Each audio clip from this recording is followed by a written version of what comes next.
This podcast was made possible by the generous support of our Patreon patrons. They provide us with the resources we need to produce each episode.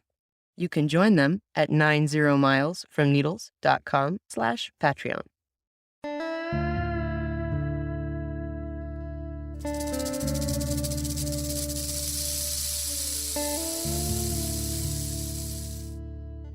The sun is a giant blowtorch aimed at your face. There ain't no shade nowhere. Let's hope you brought enough water. It's time for 90 Miles from Needles, the Desert Protection Podcast with your hosts Chris Clark and Alicia Pike. It's that time in the desert when the temperature, which had been in the comfortable 70s and 80s and low 90s, suddenly reaches for the triple digits, where the sun gets up well before you want to get up. The annual plants, if there are any, have long since dried out. The wealth of pollinating insects and little critters that eat pollinating insects and animals that enjoy the more temperate climes of winter in the desert have retreated for the north or burrowed down into the ground. My friends, it is hot. In other places where there's more rainfall, and thus more vegetation, that vegetation transpires water. It takes liquid water and evaporates it into water vapor. And as anyone with an evaporative cooler or one of those old school canvas water bags that you hang on the front of your car knows well, evaporating water cools the surroundings. This is why fancy desert restaurants with outdoor patios put on misters in the summer. In the desert, though, there's a lot less vegetation, and the vegetation that's there tends to not transpire any more water than it has to. Water becomes currency and vegetation holds on to it tightly. And so there is no hydrological trickery to hide the fact that it is hot. There is nothing to shade the ground from soaking up all of the heat. The sun bakes the earth bakes the sky.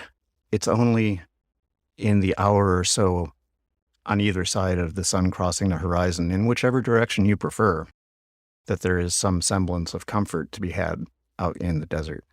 Now, I say this as someone that likes the heat, and we will talk about this in the very next episode, but even I have to admit that the temperature has gotten less conducive to the outdoor productivity, to digging holes or pruning trees or going on hikes or bicycling up 4,000-foot hills. This is a temperature that you need to take care in. And the wildlife knows this. You'll see lizards out in the morning. Why, just this morning as I record this, we had a very handsome 10-inch long desert iguana lurking behind me as I carried pails of water to the nopales along the chain link fence, watering each one in turn. I was clearly a monster, but I was carrying a large amount of liquid water and thus merited some close attention. When I had the chance, I picked a handful of delicious desert willow blossoms off of the tree blooming in the side yard, threw them to the iguana. Desert willow blossoms are a desert iguana's favorite food, or among them anyway. He seemed a little bit less suspicious of me, though still generally and wisely mistrustful of my motives. And he was out later than any other animal I saw in the yard other than the omnipresent ants. The temperature crested 98 Fahrenheit. Only those birds who were lucky enough to have found a place underneath the mesquite in the deep shade showed any evidence of being alive at all. And this is early in the season. I record this in mid-June, the midpoint of June. We haven't even yet started summer. We haven't even yet reached the summer solstice. Last year, the triple-digit temperatures lasted until November. And so we have a lot of baking in store for us this year, most likely as well. And what happens when you take an entire region of the planet and heat it up above the ambient temperature that surrounds it? You get a mass of warm air that wants to rise. The entire desert is a giant updraft. And as nature, like my dog, abhors a vacuum, that rising air has to be replaced by air coming in from the bottom, around the sides. In this part of the desert, some of that wind that will come in to replace the air being lost in that updraft blows over large bodies of water. The Gulf of California being the closest one, a morning's drive away from where I sit right now.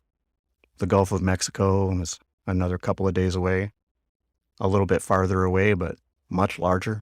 And as the warm air blows over those bodies of water, it absorbs some of that moisture from the sea, rushes into the desert. That moist air reaches the desert in the form of monsoons. It's perhaps a hyperbolic description when it was first applied to the southwestern desert summer storms. After all, the monsoons in southern Asia last for months at a time, drench entire continents. Our monsoon storms are much smaller, much more precisely targeted, if somewhat randomly. One summer afternoon, about 8 years ago, I walked outside my house, saw a perfect little cloud, like a child's drawing, dumping water directly over the town of Joshua Tree. I whooped in exultation and I ran to get my phone and I took a photo. And then I drove into town to go to a birthday party, and my friend had sat through the entire storm, not noticing the flash flood that went down his street, a testament to the fine herbal products of coastal northwestern California. And some of the joy in that storm went out of me when I learned that the storm had a body count. This happens. The writer Craig Childs has said that the two easiest ways to die in the desert are by way of thirst and drowning. And that's what he meant. Death in flash floods is, of course, tragic. We, of course, mourn the loss of the people that succumb to flash floods through accident or fluke or heroism or bad judgment or just sheer coincidence. And all of this has been the way the desert has been for centuries, for millennia. As random and unpredictable as these monsoons are, we count on them to bring life to the desert. Native farmers throughout the desert have learned to plant several fields in the outwash of small canyons that have played host to monsoonal floods. Plant those beans far enough away from the canyon mouth that they don't just get torn out by the first flood to come along, but close enough that they get some of the seepage and groundwater, maybe even a little surface flow. Monsoonal floods may fill a canyon only once every 75 years or so, but they will reliably fill a canyon somewhere nearby every year, or at least they used to. We don't know what's going to happen with a monsoon. The climate scientists' best guess is that there will be less water overall. Some say that there may be more in an individual storm. Storms may be stronger. They may be more destructive.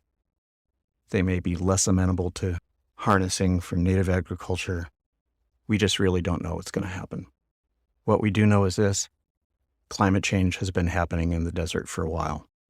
The horrendous heat waves and firestorms, floods, and other catastrophes that are being experienced by the rest of the world, the desert has been seeing its equivalent of those disasters for some years now. Climate change is here. The traditional monsoon, predictable in its unpredictability, reliable in its randomness, may well be dead. Those of us in the desert can only wait and watch and see what comes next, and do our best to prepare to live with the new reality. So it's pretty much official now. Climate change has happened, it is happening, and it's going to get worse.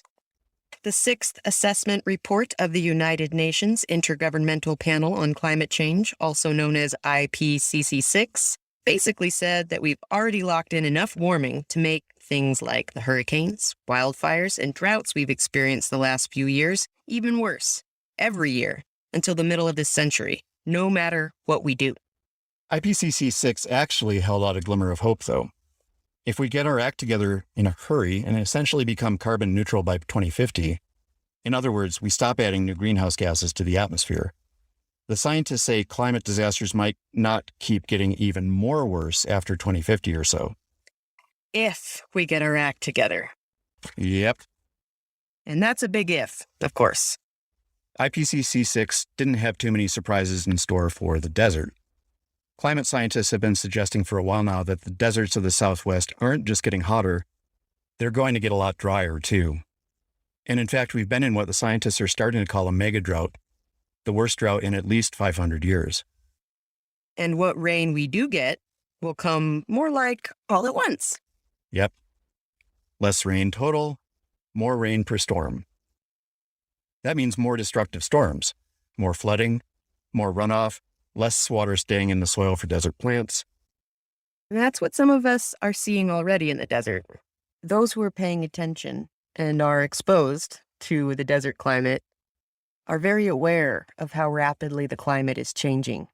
And there are few people who pay closer attention to that than Jan Emming. For 22 years, he's tracked temperature, precipitation, and other aspects of the climate at his Desert Sense Nursery in Yucca, Arizona. We first went to visit Jan in 2021. His place is amazing. It's in a part of Arizona where both Joshua trees and saguaros grow wild. His property is about 20 miles off the pavement across some of the most beautiful, lush desert around, surrounded by mountains of varnished boulders. So Jan, tell us about how you ended up here in Yucca, Arizona. I've had a lifelong love affair with deserts. For some reason, I always had an affinity for cacti, succulents, and just dryland plants. I had this notion that it would be really cool to create a big desert garden and maybe open it to the public in the long run. By the time I was about 26, 27 years old, I was thinking, if you are going to make a run at this desert garden thing, then maybe you should be doing that in your 30s and 40s and not waiting until you retire. It took me about 2 years to find this property where saguaros were growing together with Joshua trees. And I was just absolutely mesmerized because I did not know that could happen, that there was a zone in Arizona where those two species grew together. This is a Sonoran and Mojave Desert Transitional Zone where the two deserts come together. The flagship species of the Mojave is the Joshua tree. The saguaro cactus is emblematic of the Sonoran Desert. And I said, oh, this is awesome. I love this. These Joshua trees were just magnificent. They were enormous. They were like 2-foot thick trunks, 30 feet tall with 200 heads, just some of the best Joshua trees I'd ever seen. And then there were saguaros growing on the rock outcrops and the mountains nearby. There are ocotillos, there's barrel cactus, there's a whole bunch of different succulent species. Can you speak to, over your time here in 21 years, how you've noticed the patterns changing? I've been measuring my own rainfall since I moved here in 1999, and I've got a long-term average now of around 9 inches a year. Some years have been a lot wetter than that. 2004, 2005, I got 21 inches over that winter. And then the driest year was 2020 and 2021, where I got 2.5 inches of rain in 17 months. And that is far below normal, and it was killing stuff. I have noticed a change in the summers offering less rainfall than they used to. The first 8 to 10 years, I had what would be expected to be a normal summer monsoon, offering 3 and 4 inches of rain in the 70s and 80s and even the early 90s. It was very common for the monsoon to pop up almost daily, maybe every other day, and the rains would be anywhere between 1/10 of an inch and 1/4 of an inch almost daily. And now there are long dry spells, and when it does rain, it is more likely to rain very heavily, but then not rain again for weeks on end. And I've noticed exactly that pattern happening here. The rainfall is being concentrated in a few storms rather than more frequent storms with lower amounts. It is actually more useful to the plants if you get 4 1-inch storms rather than 1 4-inch storm. This year, we were bone dry, with the exception of that January snowstorm, up until July. And then the monsoon started coming in and the pattern set in, and it didn't move. And much of southeastern Arizona has received the wettest monsoon it has ever had. In fact, when that monsoon hit in July, Jan posted some exultant video to social media. You can really tell just how relieved he was to get the first real rain in over a year. Well, looks like we have a thunderstorm.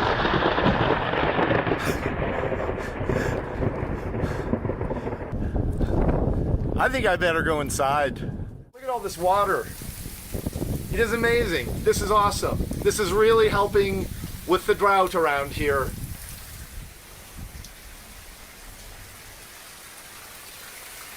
This is crazy how much rain is pouring off the roof. Can you hear it?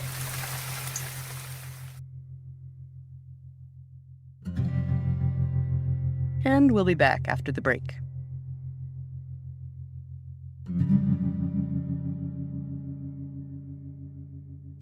Hello, I'm Petey Mesquite, host of Growing Native from KXCI Tucson. Each week since 1992, I've been sharing stories, poems, and songs about flora, fauna, family, and the glory of living in the borderlands of southern Arizona. Recent episodes of Growing Native are available at kxci.org, Apple Podcasts, and PRX. The desert is beautiful, my friends. Yeah, it is. Do you have a desert-related podcast or website or newsletter or something similar that you'd like us to promote? Let us know. 760-392-1996. You're listening to 90 Miles from Needles, the Desert Protection Podcast. Friends don't let friends release Mylar balloons.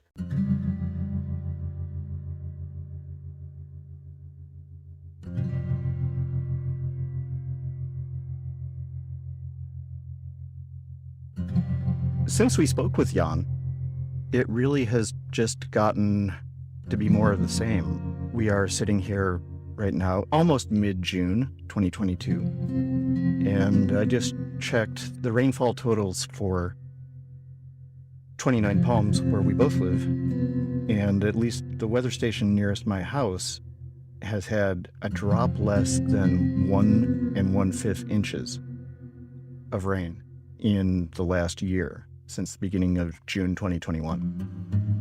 That's just above 1/6 of the average, which is already pretty sparse. 6 inches of rain a year is, I'd say, about 1/7 of the typical average rain in the U.S. And it's also interesting to look at the number of rainy days that we had in the last year. And really, the number of rainy days is 0, because there was no day that was really raining. But the number of days on which it rained at all was 6 in this last year, in this part of 29 Palms. 29 Palms is a big place. There's some microclimates. There's a little bit of variation. But here on the east side of 29 Palms, there were 6 days where there was precipitation at all. And the historic average is 21 or 22. It's been 2.5 years since Laura and I moved into this house, and we have had some of the driest years in history here. I don't think it's our fault for moving in here. Most of the rain that we have gotten since we moved here, we got in the first month. There's a really big winter storm that just unloaded on us. And since then, we've seen monsoons to the west of us and to the south of us. There are places that have gotten more rain in one storm than we have had in the last 1.5 years. But those storms cover a small area, and maybe you get some downhill flash flooding. I know that there's been snow in the park, in Joshua Tree National Park. Which I saw. I went and visited the last snowfall. Was that about maybe 4 months ago? Something like that. Yeah. And it's been so dry here that a lot of that snow very likely sublimated into the air rather than melting and sinking into the soil. When you look at other desert cities, depending on where they are in the desert, some of them get more monsoon rain than others, but we're pretty reliably around 1/3 or 1/4 of the rain that we're supposed to have for the last year. And that's concerning. The desert is going to get drier. And in fact, when we reached out to Jan to see how things have been at his nursery out in Yucca since we interviewed him last year, he told us that 2022 has been almost completely dry so far. And what the monsoon will bring remains a mystery for now. And it's kind of tough imagining what that really means for the living things in the desert. We're beginning to wonder if it's ever going to rain again, because it's been so dry, and it's just so difficult living with no water.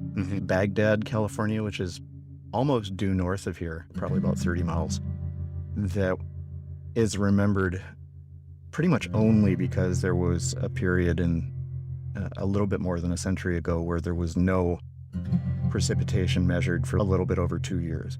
And I think we're going to break that record. Yeah. It's funny how in the community groups across the Morongo Basin, there's always this back and forth when a storm is coming. People are asking, is it raining where you are? Is it raining where you are? And everybody, I hop right on Facebook and see where the rain is happening. And there, without fail, there's always comments, can you please send it over here?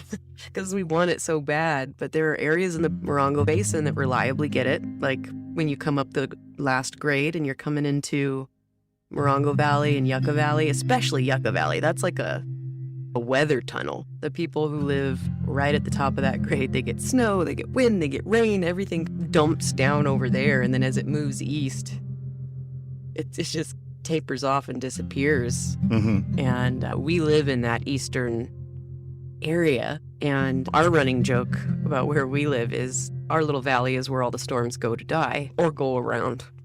We've watched thunderstorms. It's blue sky straight up ahead and there's storms everywhere else but us. And it's just the strangest thing watching the Morongo Basin with its little microclimates. Mid-2021, it was monsoon season.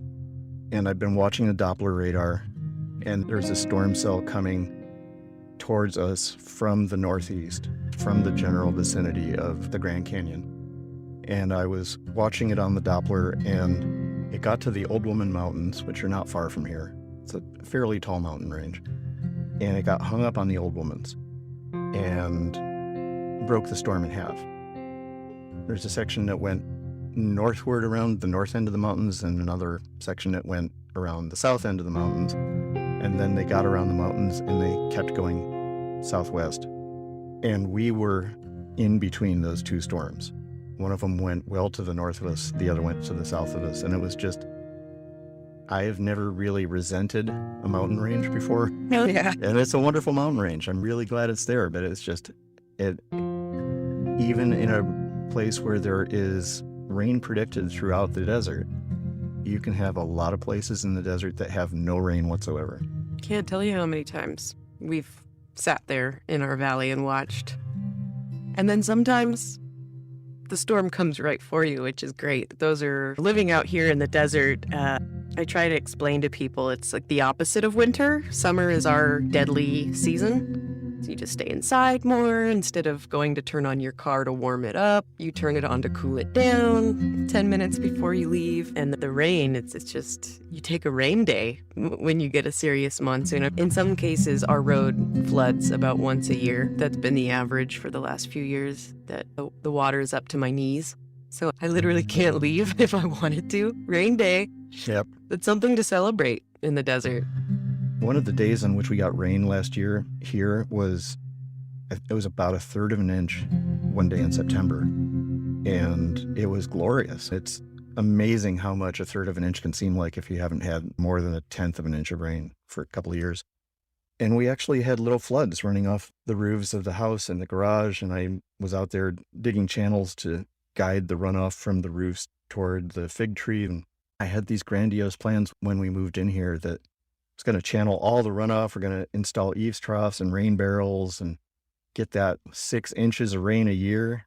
We've got an acre that's half an acre foot falling on our yard every year. And nope, not happening. Yeah.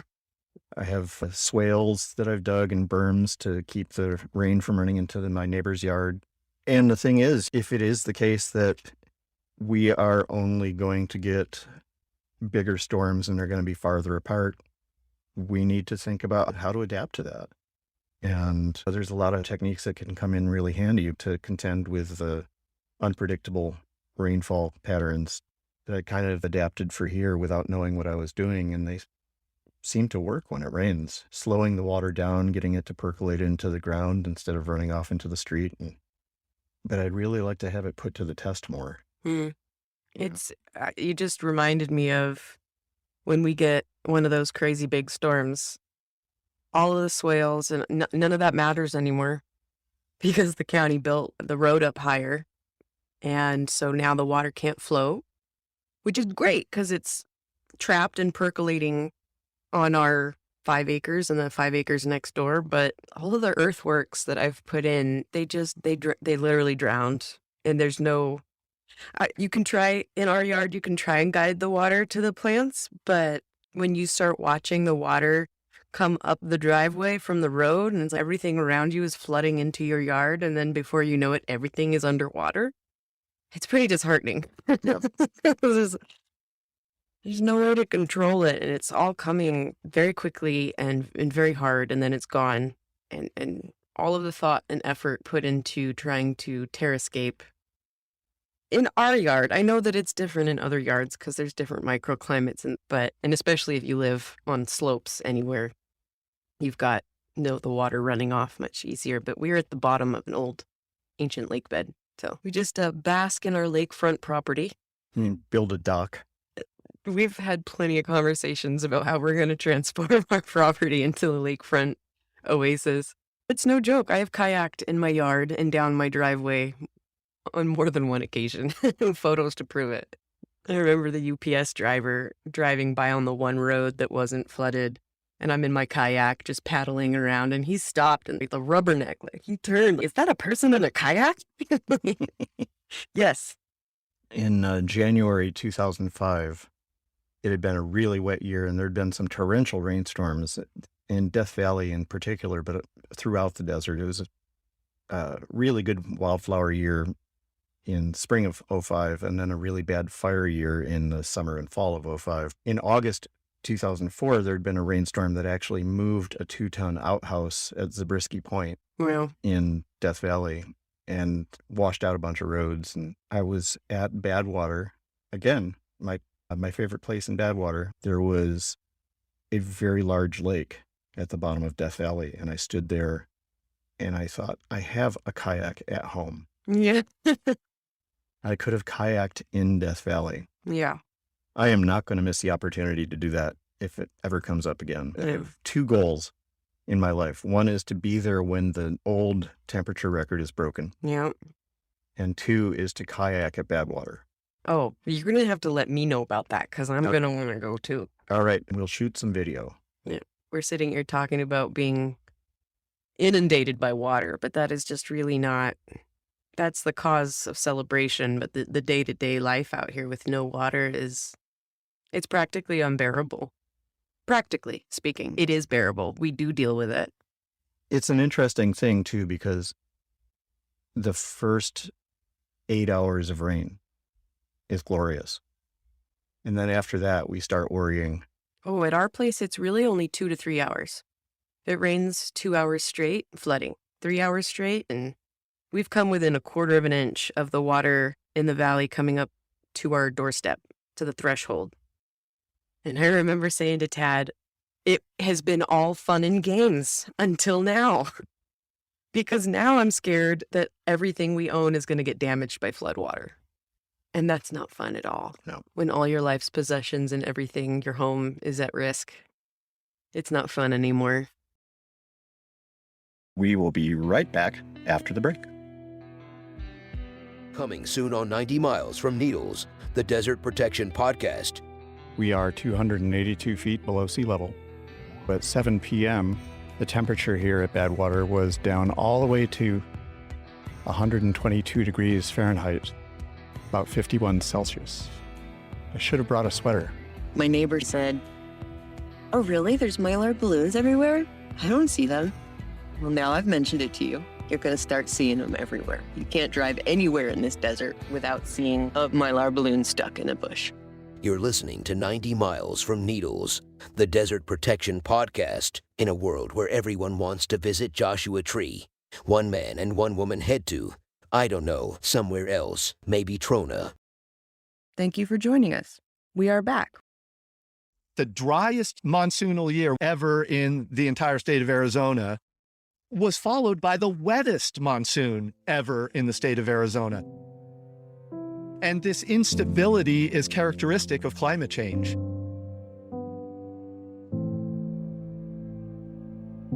I'm very concerned about what that means for the fauna and flora out here, because these juniper trees are hundreds of years old. These trees are very drought tolerant, but there are limits, and 2020 and 2021 very nearly pushed a lot of these juniper trees over the edge.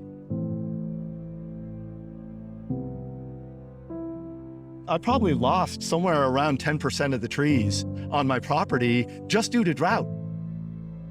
And they are an important part of the ecosystem here.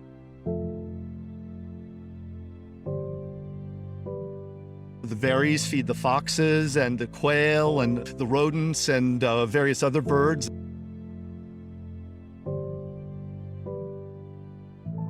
They provide nesting habitat, they provide just shelter and food. So they're part of the ecosystem. You don't want these trees dying out if you can help it. What's really striking to me is that we're discussing climate change. What if it's not climate change anymore? It's actual climate catastrophe.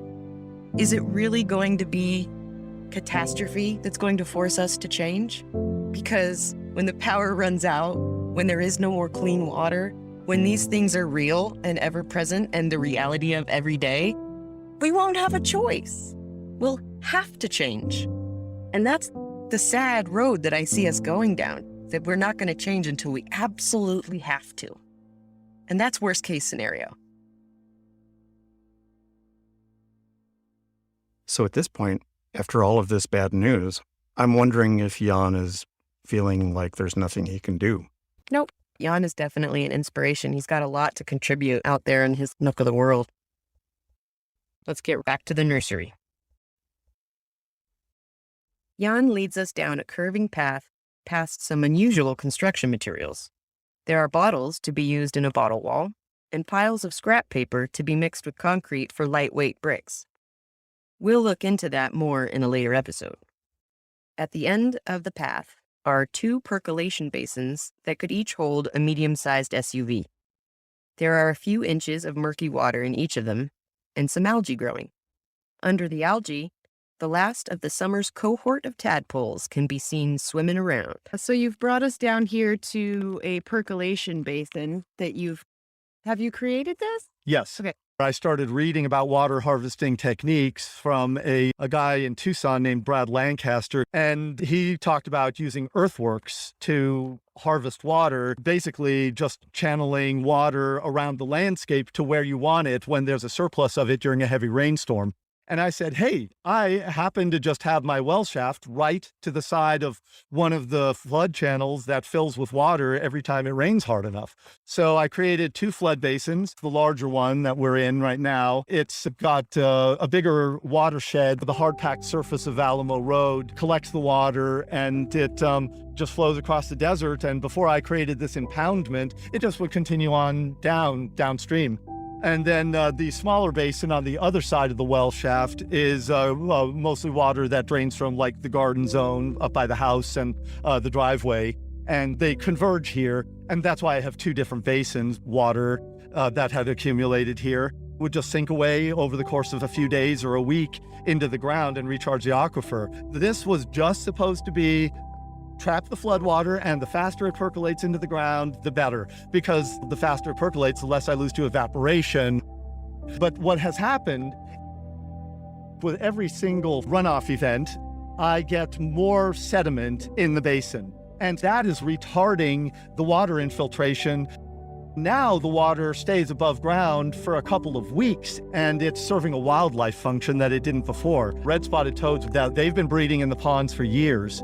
This pond would have dried up about 10 days ago, but I started adding water to it with the hose. So I'm just recycling it through the system right now.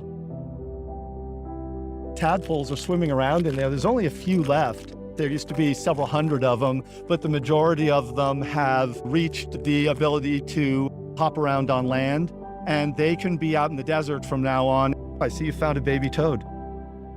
I had noticed some little gray specks the size of horseflies moving in and out of cracks in the dried mud. When I realized they were toads, I couldn't resist dropping to the ground for a closer look. I shot some video as Jan continued. You see how small they are? They're like the size of raisins, and they're fully formed little toads. They're hopping around, and they're feeding on little insects. Yeah, I've got a whole generation of toads out here, and you can see dozens of them hopping around. I've been keeping them alive so that they could complete this life cycle. Now that they've left the water, they should be okay. So even if the basin goes completely dry, we've got the whole next generation growing. And it's not only toads. Bats drink from the water. A couple of weeks ago, I photographed a gray fox. I've actually seen a large feline print. It might have been a mountain lion. It looked too big to be a bobcat. And mountain lions do live here. Deer drink from it, javelina drink, pigeons, doves, vultures. The water's used by a lot of creatures now that it's here. So yeah, I don't mind burning a little bit of water on keeping the toads alive. The readiness with which Jan shifted from a perspective where he wanted to replenish the aquifer as much as he possibly could for his own purposes to being willing to, as he put it, burn some water to keep the toads alive is really striking. I think it's the kind of approach that we're all going to need to think about in the next century or so. I really liked how that was a natural take and then a reciprocal give, where he's thinking, okay, I need to recharge my aquifer. I'm running a nursery here, so I've got to collect water and have water for this purpose. But then he's realizing, oh, so this water is sitting here, and I'm now giving life to things that I didn't see on my property before now.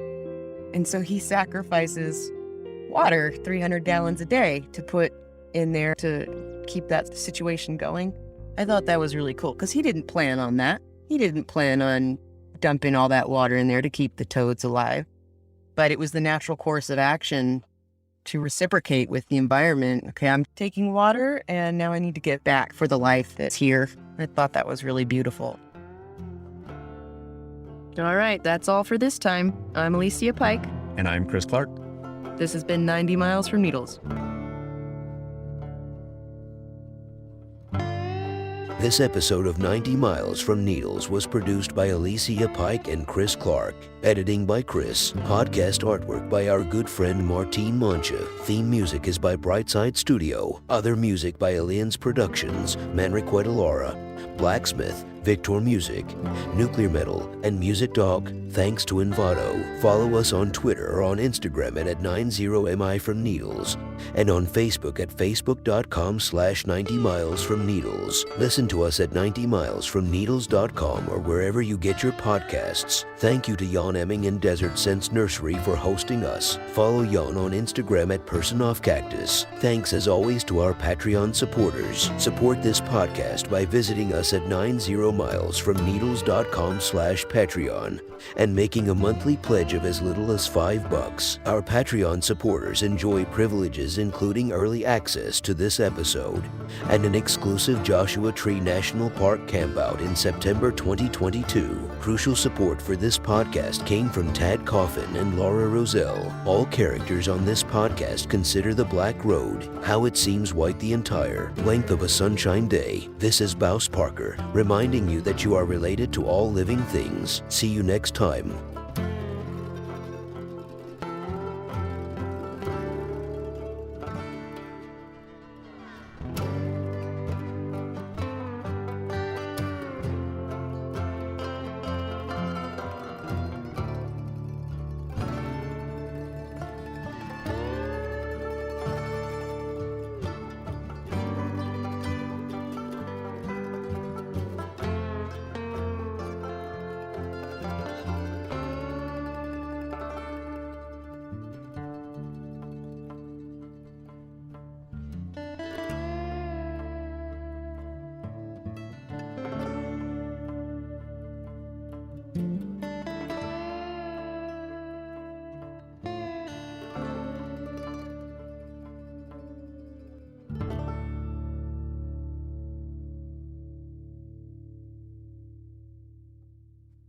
Sit, Hart, sit.